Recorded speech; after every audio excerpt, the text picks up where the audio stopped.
So whenever people hear that we're teaching this course, they come up to me and they say, well, you're teaching this course about capitalism. What is capitalism? Give me a definition. So what is it?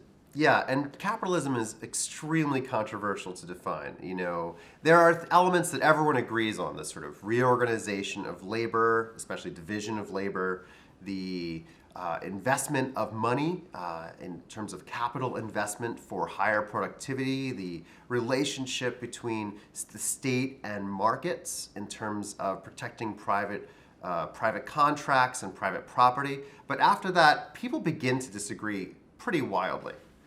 Yeah, anytime you try to come up with a recipe, there's always another perspective on it. I mean, you could look at these geniuses who we in turn look to as the fathers of the different theories about what capitalism is. Somebody like Adam Smith, who says it all comes down to having free markets, or Karl Marx, who says once you have a real system of wage labor and commodities, that's capitalism. Or Joseph Schumpeter, who said capitalism is simply letting entrepreneurs do their work of creative destruction. All of these are really fixed pictures in a way, and they don't really take account of the constant flow of change that we see in capitalism. There are attempts to get a sense of what that is, but they don't quite make it. I mean, I think what strikes me always is that there are a few things that are different. This idea of a radical break with Malthus, right? That this idea of reinvestment, the use of natural resources, the ability to reorganize labor in new ways, long-distance trade that produces new kinds of economic growth.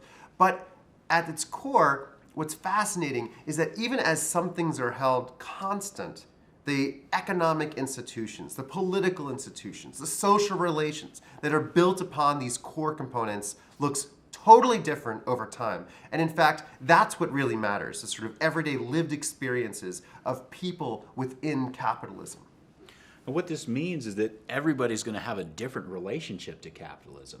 Whether you identify yourself as a worker or as an entrepreneur or as a politician, you're going to be touched by, in fact, shaped by capitalism. And you're going to play a part in shaping that.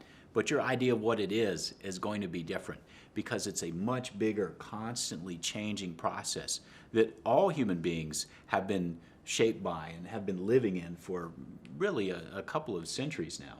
And so it matters less to define capitalism like a philosopher would, because in essence, that is not what matters. What matters is how capitalism has emerged historically, transforming our world.